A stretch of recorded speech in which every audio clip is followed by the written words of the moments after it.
Tentara Zionis Israel menyerang iring-iringan kapal yang tergabung dalam Global Summit Flotilla yang membawa bantuan ke Gaza dan menahan para aktivis di dalamnya.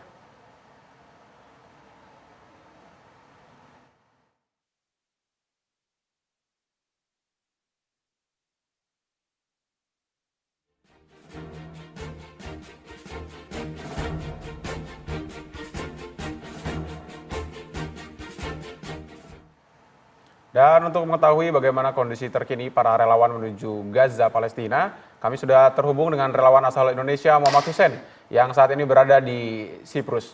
Hussein, bagaimana kondisi terbaru relawan yang menuju ke Gaza, Palestina saat ini? Ya, setelah aksi pembajakan dan penculikan yang dilakukan oleh IDF tadi malam kepada kapal-kapal Global Summit Flotilla saat mereka sedang berada di perairan internasional yang berujung pada dibajaknya semua kapal dan semua aktivis kemanusiaan, dan dikabarkan bahwa mereka sudah dibawa ke pelabuhan Ashdod di Israel dan sejauh ini yang kami terima kondisi mereka baik-baik saja, sudah dikonfirmasi oleh beberapa lawyer yang sudah kami persiapkan, yang sudah dipersiapkan oleh teman-teman steering committee untuk mengadvokasi para aktivis yang diculik. Namun para lawyer ini tidak diperbolehkan membawa handphone, jadi tidak bisa mengekspos ya dokumentasi dan atau video foto terhadap kondisi para aktivis. Namun sejauh yang kami dapatkan kabar bahwa mereka baik-baik saja dan mereka sedang memulai proses untuk deportasi beberapa relawan, beberapa aktivis. Namun sampai saat ini belum ada konfirmasi resmi dari pihak Israel apakah kapan akan dideportasi dan bagaimana langkah selanjutnya apa yang akan dihadapi oleh para aktivis yang diculik tadi malam.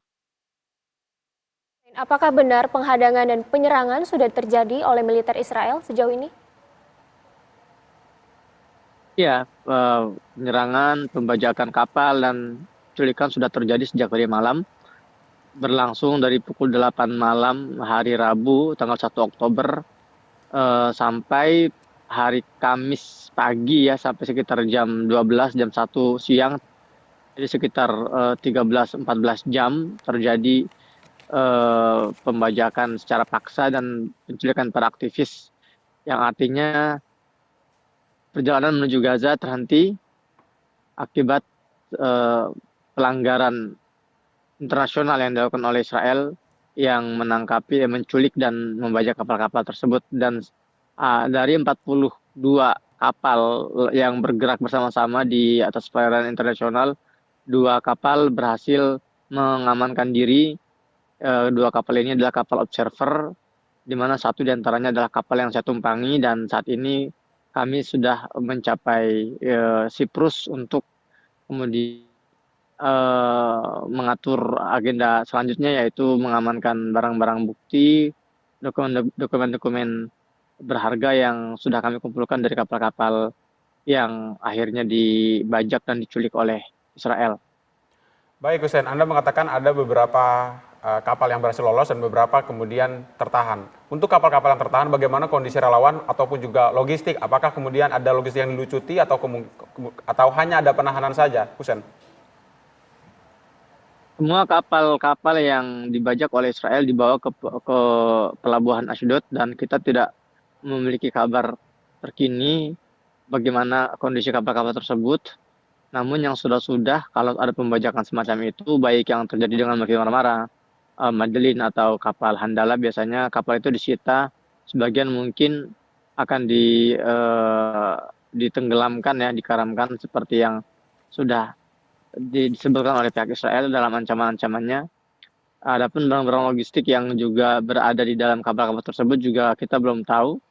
Bisa jadi nasibnya akan sama seperti barang bantuan logistik yang rusak akibat terbengkalai di perbatasan Rafah, yang karena tidak diberikan akses masuk oleh Israel.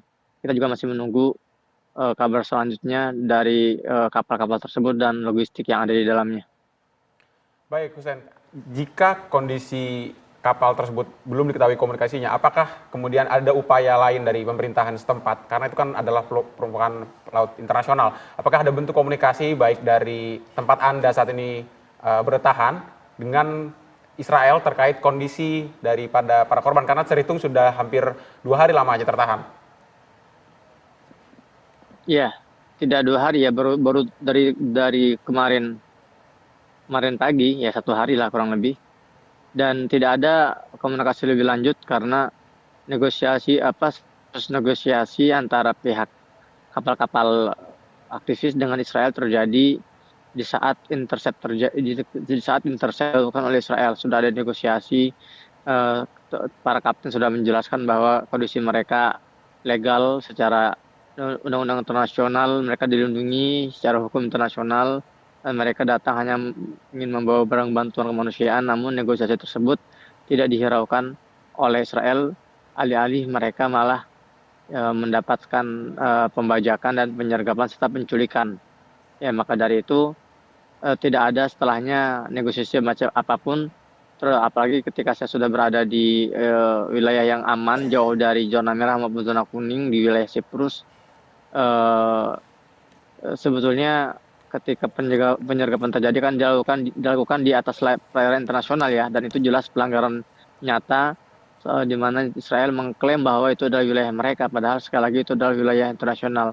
Jadi negosiasi macam apa yang bisa kita buka dengan bangsa yang memang memiliki semangat dan ideologi penjarahan dan pengklaiman seperti itu. Maka dari itu saya tegaskan lagi, tidak ada negosiasi antara kami dengan pihak Israel setelah peristiwa pembajakan dan penculikan tadi malam. Iya, Hussein, melihat dari ratusan aktivis yang memang telah ditahan oleh Israel, adakah respon dari negara-negara asal ratusan aktivis terhadap penahanan ini sejauh ini? Kalau kita saksikan ya, Malaysia misalnya, Perdana Menterinya Datuk Seri Anwar Ibrahim dengan tegas mengecam sekeras-kerasnya tindakan penyergapan, pembajakan, dan penculikan yang dilakukan oleh Israel. Juga kita melihat dan Kolombia yang langsung mengusir para diplomat Israel dari negaranya. Ada juga beberapa petinggi pemerintahan lainnya seperti Spanyol juga langsung memanggil para diplomat Israelnya. Artinya sudah banyak ya kecaman pihak dari pemerintah yang mana warganya menjadi korban penculikan oleh Israel dalam armada Global Smooth Flotilla tadi malam. Dan Hussein menindaklanjuti pernyataan Anda, apakah dari negara-negara tadi Anda menyatakan ada Malaysia, Kolombia, Spanyol yang kemudian melakukan beberapa kecaman ataupun juga upaya untuk berkomunikasi dengan para diplomatnya, apakah kemudian negara-negara tersebut ada yang kemudian mencoba untuk menghubungi relawan-relawan yang saat ini sudah lolos atau komunikasi langsung dengan Israel? Hussein? Dari apa yang saya dengar dari teman-teman relawan di lapangan, para diplomat, para kedubes sudah berusaha menghubungi warganya yang berada di penjara, namun Israel belum membolehkan dan belum mengizinkan diplomat manapun untuk bergerak dan masuk ke pelabuhan tempat para aktivis disekap. Artinya sampai sekarang belum ada kabar lebih lanjut apakah Israel kapan akan memberikan atau mengizinkan akses bagi para diplomat dan para embassy yang berusaha untuk menghubungi klien-klien mereka. Namun sejauh ini yang diperbolehkan untuk menemui para korban adalah tim legal dari Badan Hukum Adalah. Ya, Adalah ini Badan Hukum Palestina yang memang tugasnya, fungsinya adalah mengadvokasi para aktivis-aktivis yang diculik oleh Israel di perairan internasional. Ya, terima kasih banyak Hussein atas laporannya langsung dari Siprus. Tentu kita mendoakan agar misi kemanusiaan ini berjalan dengan lancar dan semoga bisa terus mengabarkan kepada kami, pemirsa TV One. Ya, baik, sama-sama.